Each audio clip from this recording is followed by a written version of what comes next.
Welcome to How to Talk to Kids About Anything with Dr. Robyn Silverman, a podcast loaded with practical tips, powerful scripts, personal stories, and simple steps to make even the toughest conversations easier.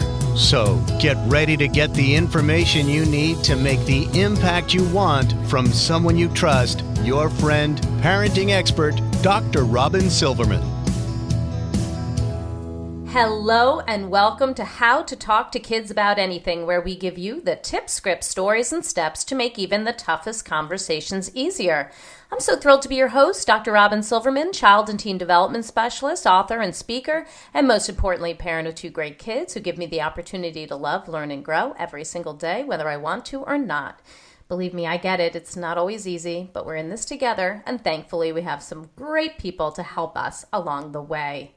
Now, studies continually show that people who are raised with religion are happier, healthier, more giving. They have a strong sense of connection to their past and their community.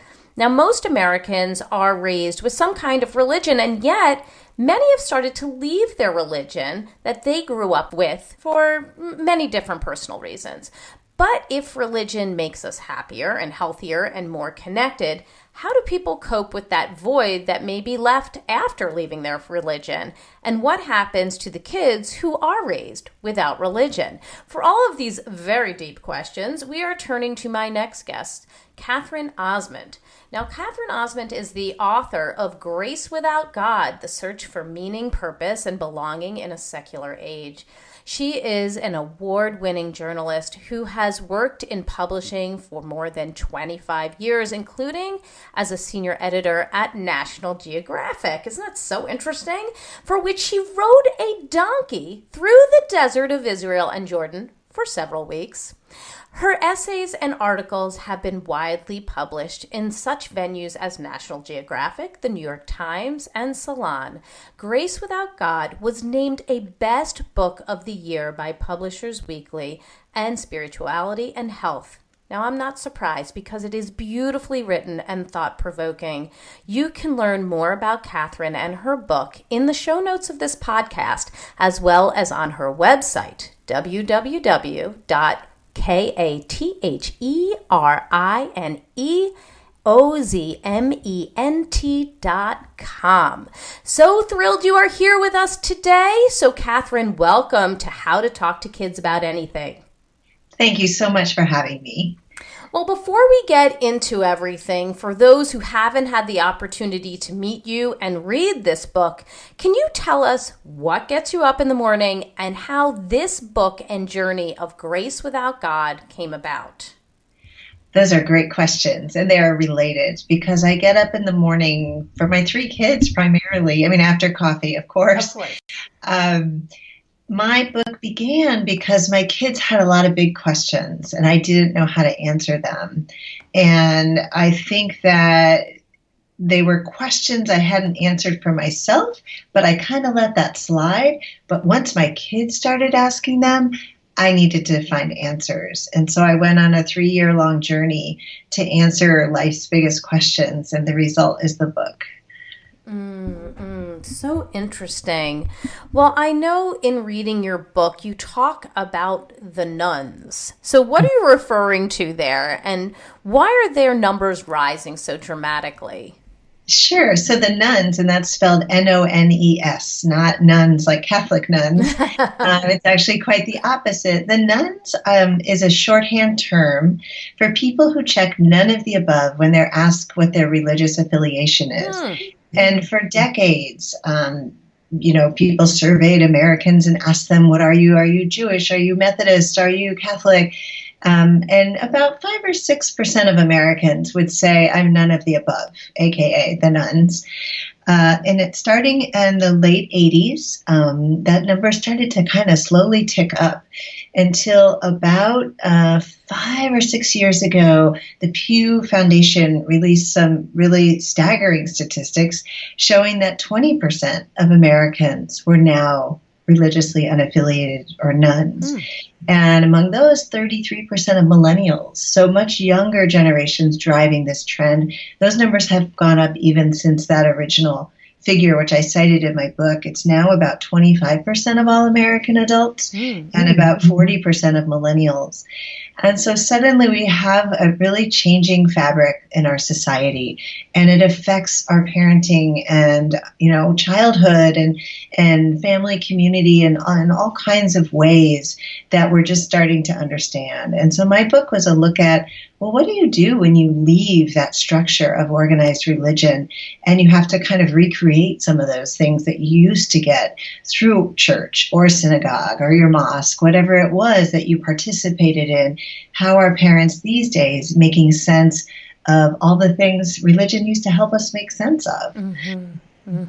Yes, absolutely. And those are some really unique challenges that clearly a quarter of Americans are now going through and asking themselves. So can you give us a little bit more of an idea of what are some of the unique challenges of raising kids outside of a religious framework? Right.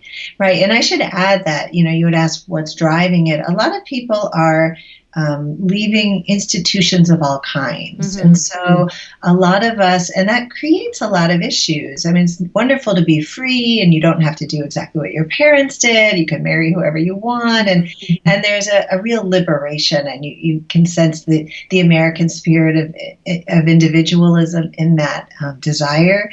But when we do leave those institutions, we leave a huge amount of support and lose connection to one another, and we sort of retreat into our own lives and our own individualistic urges and maybe just our own families, or maybe the block on our street, maybe not. And so I think in many ways what I tried to look at in the book was, what are the things organized religion has provided for millennia, good and bad? I'm more looking at sort of the support things that it provides. Obviously, we can talk about the negativity of religion, but my book wasn't really about that. It was really about how did religion bring people together and keep them that way. And so I touch on several areas: community and belonging, probably being the most important, rituals, and the sense of being connected to something larger than ourselves that gives us meaning in our lives. And so in many ways, newly secular parents raising secular kids, when they in fact were raised religiously, are having to create those things on their own. And they're having to look outside of religious institutions to do it. And so my book is really going around the country and interviewing people about how they do that, and looking at examples of people sort of on the leading edge of secular parenting in the United States. So interesting. I'm curious, in your book, you talk about the challenge of answering some of those big questions you mentioned when we first started talking. That the big questions that children have, they are, these are the times when, you mentioned in your book, like many parents they typically fall back on religion to answer. And I'm thinking of like the big questions like who made us and how did we get here and why are we here and where do we go when we die? And you talk about in your book that your own son was asking some of these questions and life sort of falls away. Your busyness of the day, the thoughts of making dinner and getting your children ready from one activity to the next. And this has certainly happened to me, and I'm sure to our listening audience. You sort of stop in your tracks when you hear that question, like, am I going to die? Or, how did we get here in the first place? So how do you answer those types of questions? You're talking about this secular parenting. So how might somebody answer some of these types of questions when they do come up and we don't necessarily have the stories or the written psalms to fall back on? Yeah, and I will say that this book began with an absolute failure on my part to do that. My son and I were up one night. It was a Friday night. We lived across the street from a Greek Orthodox church. And he called me to the window about 10 p.m. and said, "Mama, you got to come see this." And I raced to the window, and there was this beautiful ritual going outside our window. There were people holding candles. There was this elaborate sort of like chariot draped in flowers. There was a priest, and the parishioners were singing back and forth in prayer. And after they left, they stopped and they went into the church. My son said, "What was that?" He's probably about 9 years old. And I said, "Well, it was a religious ritual." And he said, "Well, why don't we do that?" And I said, "We're not Greek Orthodox." And he said, "Well, what are we?" And I just blurted out, "We're nothing." I had left religion. I was raised Presbyterian. My husband had left Judaism, and we were just raising them secular without much thought. But that was the moment I decided I need to raise them secular with much thought. I need to have an answer. And when my kids say things like, "Do you believe in God?" or "What happens when we die?" I had to stop sort of shunting them off to brush their teeth or all the ways I was kind of ignoring the questions because I hadn't really answered them for myself. And so part of the journey I think parents should take is one within themselves to decide, what is it you believe? And maybe their kids' questions will prompt them to really kind of figure it out. But one of the answers I came to by the end of the book is there are no answers to these questions. Oftentimes, the questions beget more questions. And so when my kids ask me, now, "Do you believe in God?" I'll say, I've been thinking about that question all my life. And right now, I guess you could call me agnostic because I'm not sure. Your grandmother believes in God, your aunt believes in God. And so I give them a way in which they can see that all of those beliefs are okay.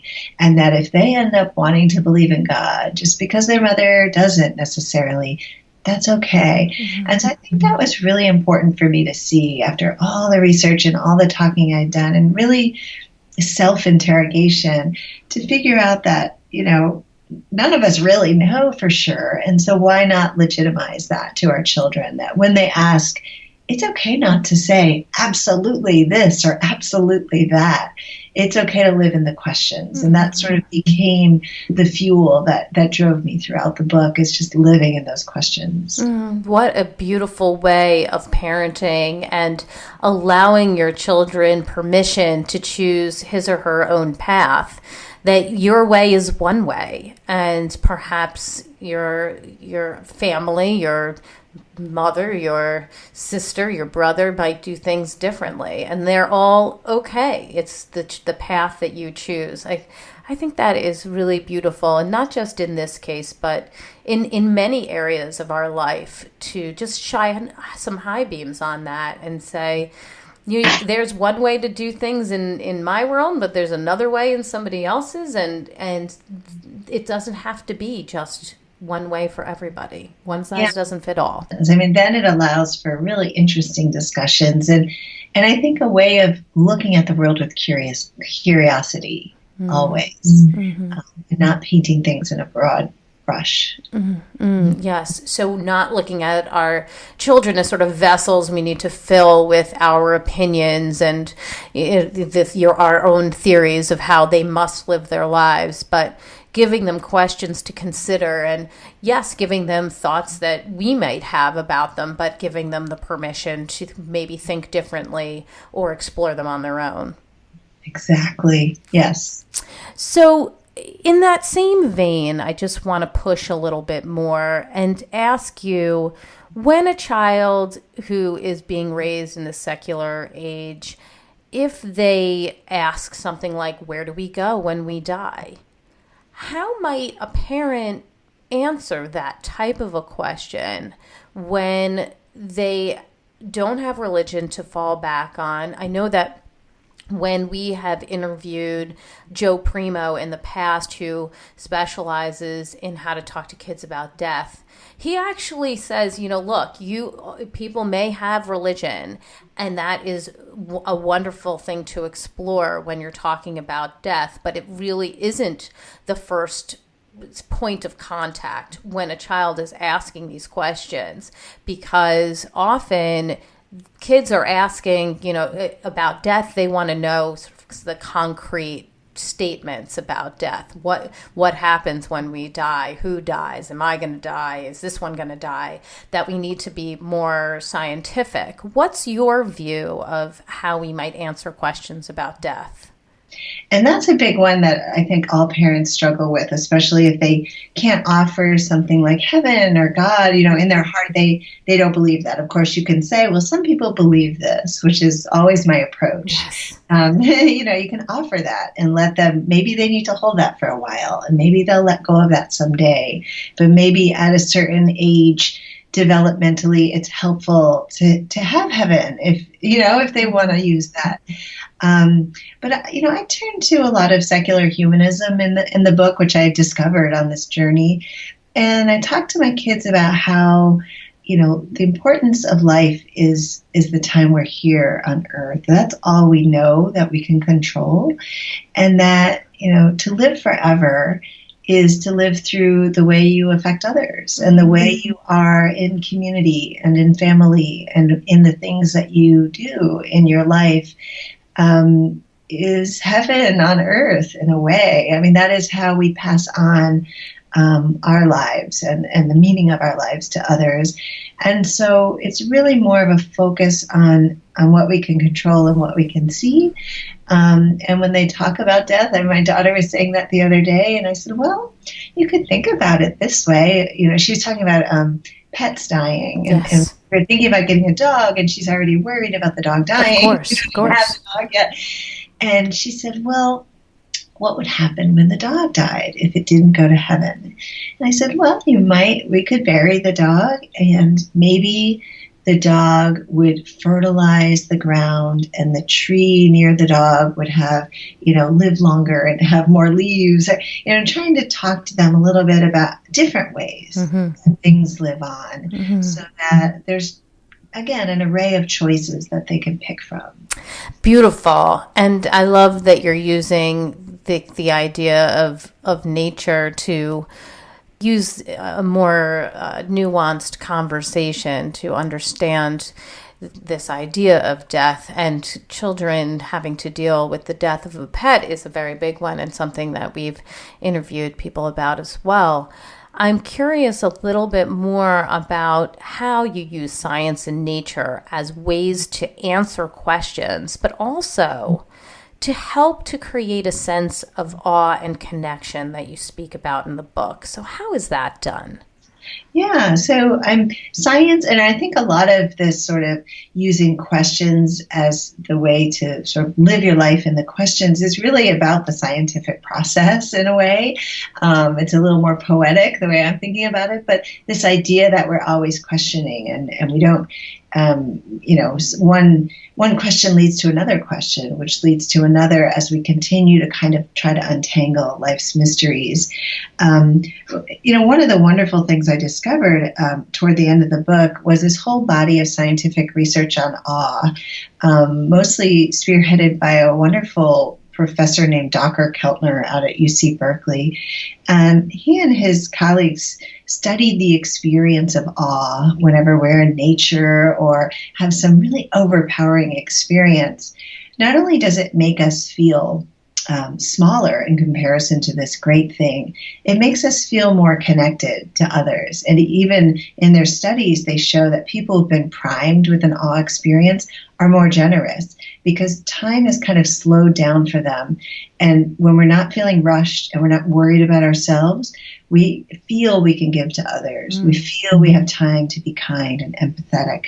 And so one of the wonderful things about that research is it shows us a way to experience what many religious people experience in a religious setting or with a religious experience, which is that overwhelming sense of awe.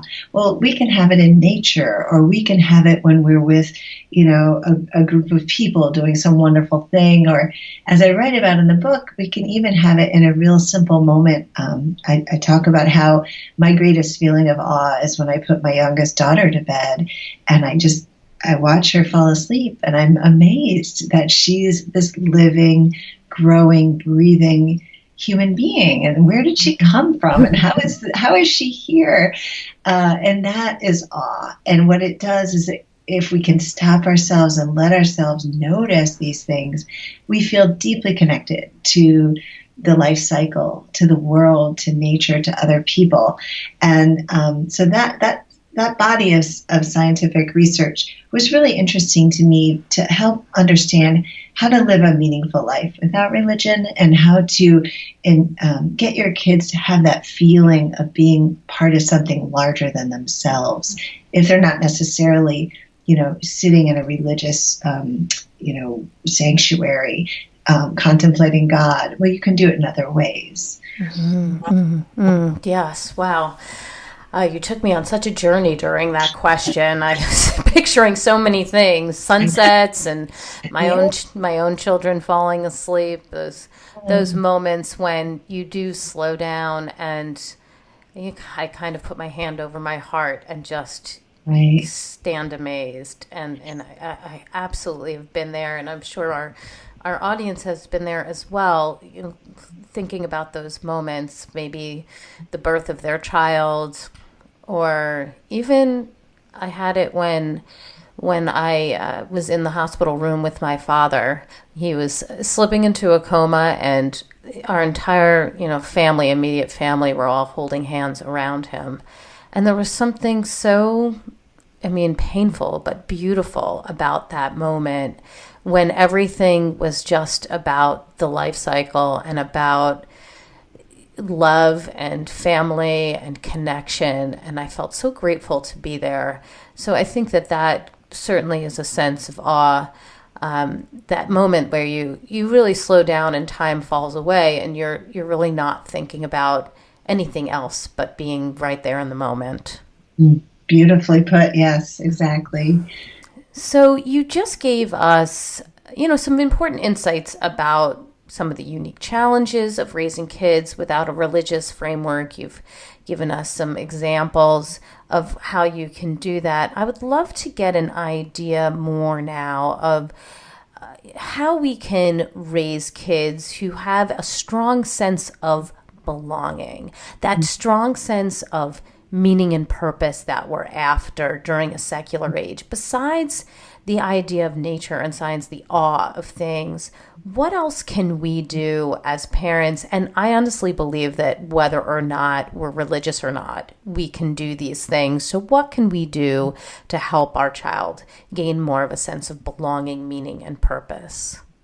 And I think that's just the most important question for parents these days, because I think we are so atomized. We are really off in our own worlds, and each of us has these idiosyncratic things we're doing each day.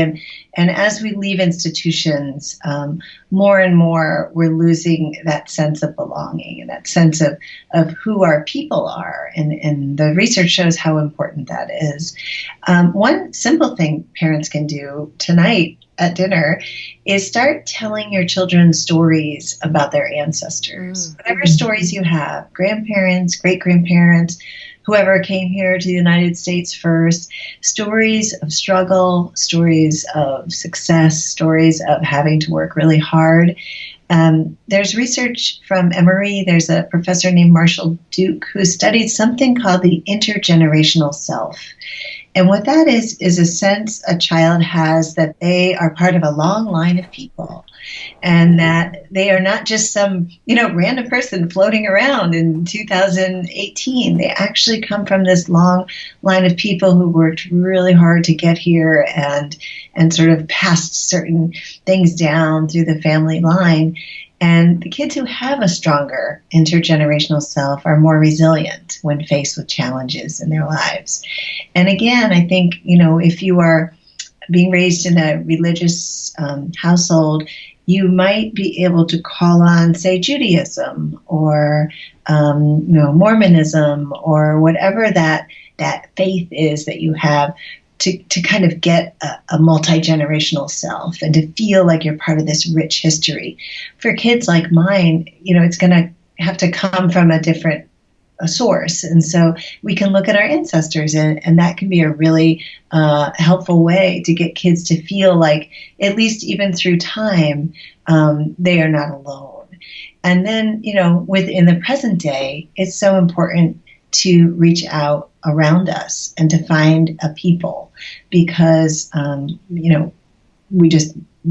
human nature is that we love to belong. And in fact, the research shows that all those benefits that people get from religion are heavily tied to the community aspect of religion. They looked at, one study looked at people who go to church and sit in the back row and don't know a lot of people versus those who go and they're part of the different groups and they go to the book club and they stay after for the potluck. They have radically different experiences in terms of all those measures, the happiness and the well-being and the long life and all of that. It's the people that are really connected that do the best. And so how can we use that information in our lives? And is it your neighborhood? I'm fortunate to live in a neighborhood that's steeped in a long history of, political engagement and public service. And so we have sort of this identity in our neighborhood. You may not have that. And so can you find the people at your kid's school or, other parents from the soccer team who share some of your values? And can you get together once a month and have a potluck or, figure out ways that you can create these communities of shared values. There's one family I know here in Chicago, and every Friday they get together for a secular Shabbat dinner. And it was, started with, they light some candles. They don't really do any of the Jewish prayer. And it's families of all different faiths and no faith at all. Anyone can come, just bring some food.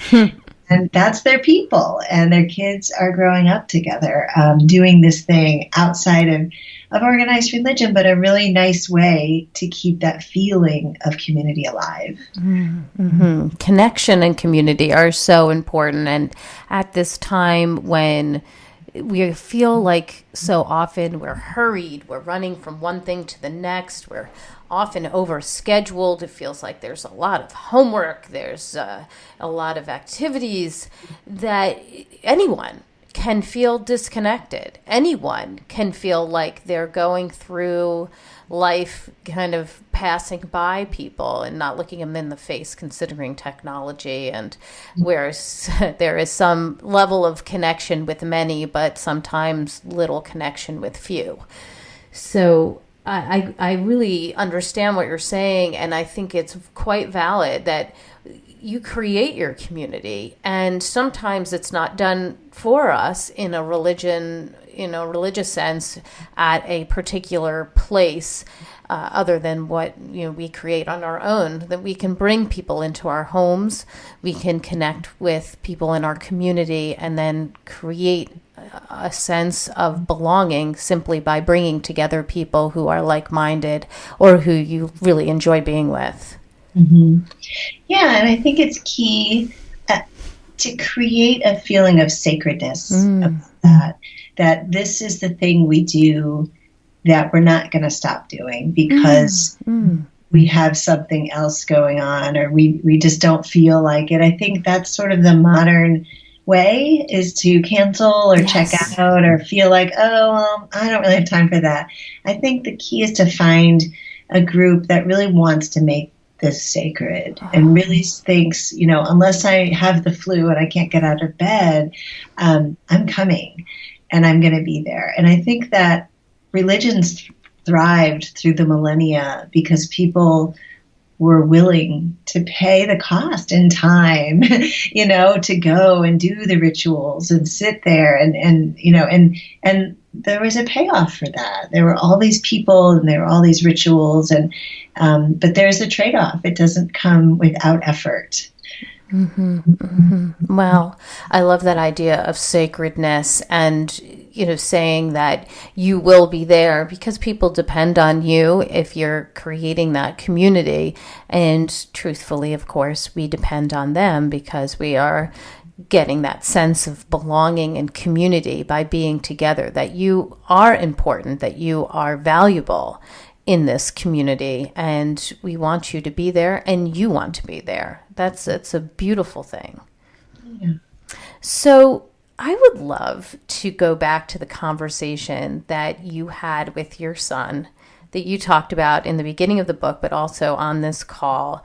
You said you were having this discussion with your child when you began this whole journey, that he asked, "What are we?" And you said, "We are nothing."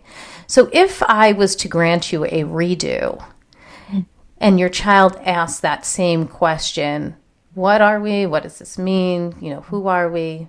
What would you say? That's a great question. And I feel like I spent the whole book trying to figure out what I would say, and all those years and all those interviews, really seeking a better answer for my son and my 2 daughters as well. And at the end of the book, I wrote a letter to them, and I listed 10 things that I want them to know, things that I value and believe in. And, maybe when they're older, they'll have their own 10 things, but I wanted them to know what their mother thought was important about life and how to live it. And so, some of those things in that letter, again, they're at the end of the book, but, a few of them are, your life is a privilege, and you should live it well, and you should find your people, and you should learn the religious stories and the stories of the doubters as well, because those are all part of your heritage.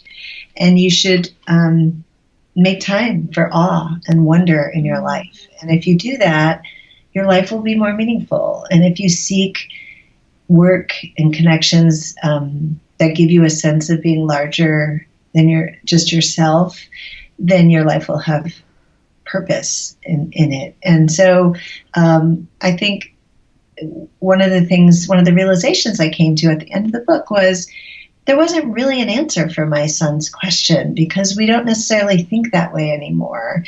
It used to be easy to say, I'm Catholic, or I'm Jewish, or I'm Methodist.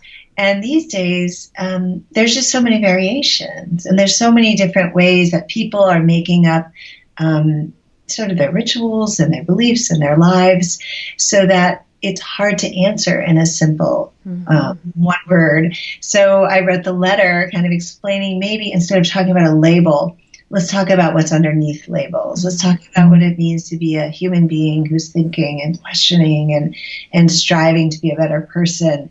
And that's a long answer, so it doesn't fit easily. I thought it was funny one day, my daughter, who's a little younger than my son, she's now 11, about a year or 2 ago, she said, well, I'm part Christian, part Jewish, that's me and my husband, and part gymnastics, because she's on a gymnastics team. And I really think that encapsulates how a lot of us feel these days. Oftentimes parents are marrying people from, other faiths. And so kids are having to make up an identity that's new and different. And so maybe the questions my son asked wasn't really answerable in the old way. Right. And there's so much more to our answers these days, beyond that one word, because even if I said I'm Jewish, it means different things to different people. So I love the idea of expanding on that, perhaps writing a letter. Really, that could be for any parent. Who are we, and what kind of family are we, and what kind of character do we believe in? What is important to mom or to dad or to whomever is running the family? What are your values, and what do you hope your children learn from you, and what do you hope that they explore on their own? I mean, there's so many great questions for them to explore and to discover the answers for themselves. So I think it's just a beautiful way of answering that question. And I certainly appreciate your approach to raising children with all of these questions around us and not always knowing every answer. So I appreciate that. Thank you. Thank you. Yeah, people have joked that it's like a secular 10 commandments, because there are 10 of them. And I didn't mean it that way at all, but I do think it's a great exercise. It was great for me. Can you boil down into 10 items? And some of them are longer than others, but 10 items that really capture what you want your kids to know. And I know you had Rick Weisford on your show recently, and I interviewed him for my book. And he said when he interviewed kids and he interviewed parents about what parents wanted from their kids, they gave different answers. The parents said, we want our kids to be good people and kind to others. And the kids said, my parents want me to do well in school. That's right. That's right. And I think that parents really have to look closely, and maybe doing this exercise is helpful in that. Like, are you walking your talk? Mm-hmm. And are you really showing your kids that you want them to be kind people in the world? And if so, how are you showing them that? Yes, so important. And thank you for bringing up Rick Weisbord, because he's genius. He runs Making Caring Common at Harvard, and he's just a wealth of information. And yes, that's what he talks about, and also has done studies around it, that parents are giving kids the notion that school and their performance academically and possibly in sports and in other arenas are much more important than being good people and being kids of character. So it is important to highlight that and to ask yourself, what do I really want my children to know? And what do I really want my kids to learn about being a person here on earth at this time? What do I want them to be? Because I think that if we look back after we've raised our children and, we look back and we say to ourselves, who do I want to create here? Who am I hoping to show how to live this beautiful life? We probably are not hoping that our kids, well, at least they're good students. Mm-hmm. At the end of the day, we there's so much more to that. So thank you for bringing that up, because that is incredibly important and meaningful for anybody, whether or not they are raising their children with religion or without at this point.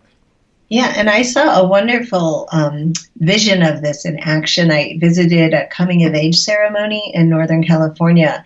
It was a secular coming-of-age ceremony based in a Zen tradition, but these families were from all backgrounds, and the adolescents basically spend a year studying different values in nature. So they'll go out each month and with their mentor, they work on a farm or they go into the wilderness on the weekend.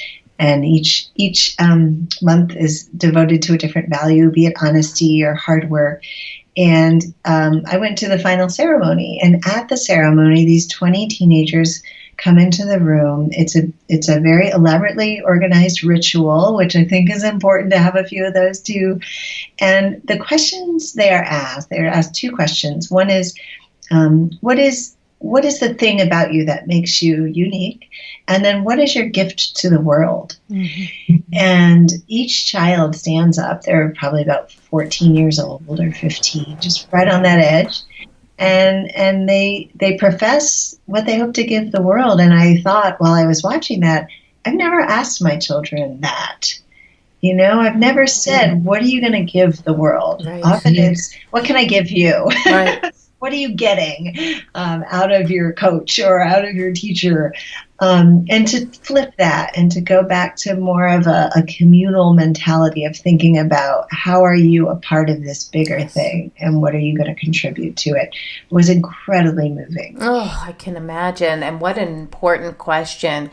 Looking at your child and having them realize what their strengths and gifts are, because we want our children to realize that they are here for a reason, and that without them, we do not get a glimpse of the amazing gift that they bring to this world. I often talk about, when I'm presenting to businesses or schools, I talk about being a strength finder rather than a fault finder. How can we highlight our children's strengths, no matter who they are or how different they are from us? How can we help to highlight their strengths so that they know their gifts and understand that only they could give that gift to the world, so that they can own that gift and understand its true value? Mm-hmm. Absolutely. I couldn't agree more. And I think rituals are a wonderful way to do that. A lot of kids in this program, their parents had been raised Jewish, and so they had a bar mitzvah or a bat mitzvah, or they'd been raised Catholic, and so they'd been through confirmation.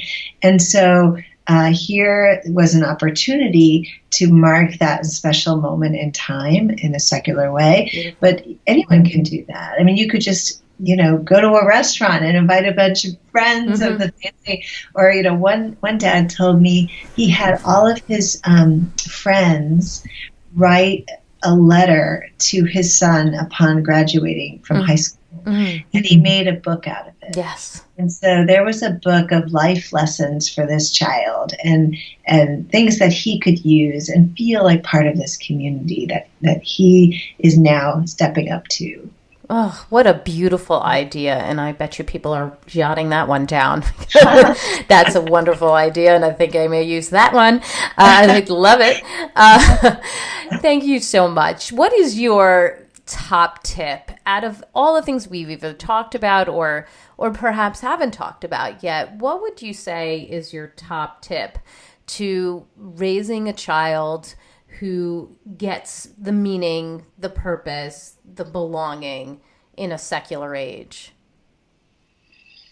The top tip, I would say, is living in the questions. I just feel like that's opening a door to a huge new way of thinking. And I think that it's necessary because I think the religious nature of America is changing so rapidly right now. And in many ways, we should be careful not to throw out the baby with the bathwater. I mean, there are a lot of wonderful things that religion has provided through millennia. And I think that we should be looking at very consciously what aspects of religion do we miss? What are we lacking now that we're more individualized?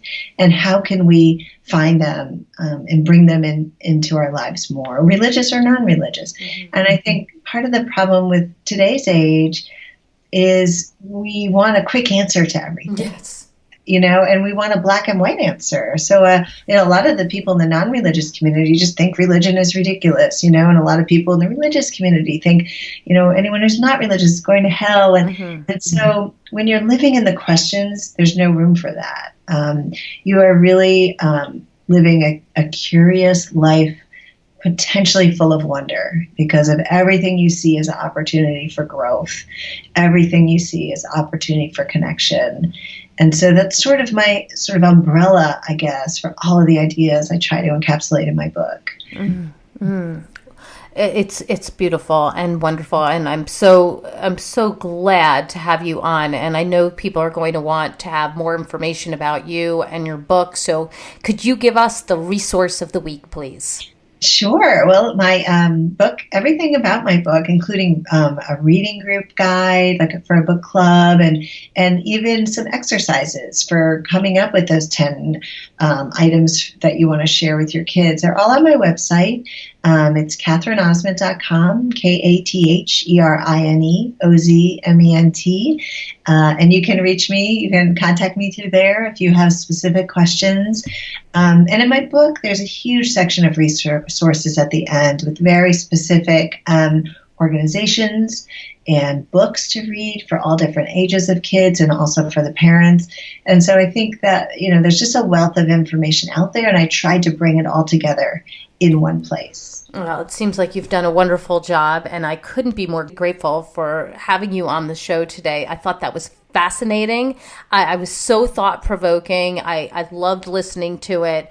Even, it doesn't matter what religion you are or not religion. It's just, it's such an interesting way of looking at life, and I think that everybody can get something from what you've written in the book and what you have up on your website. So thank you so much for joining us on the show today. Oh, thank you so much. It was really a pleasure. Well, I've got my takeaways, and sweet friends, I know you have yours. Let's discuss them. Come up on Facebook. We can go to the Dr. Robyn Silverman page, or let's chat about it at drrobynsilverman.com or twitter.com/Dr. Robyn.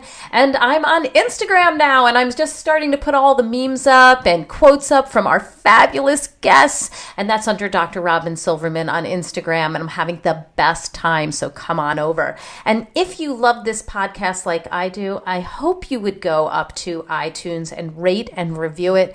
It allows people to learn more about my podcast, which is so helpful to me, but it also allows people to learn about our fabulous guests, their incredible books, and it helps those people grow and learn and get all the tips you're getting. So it's good all the way around.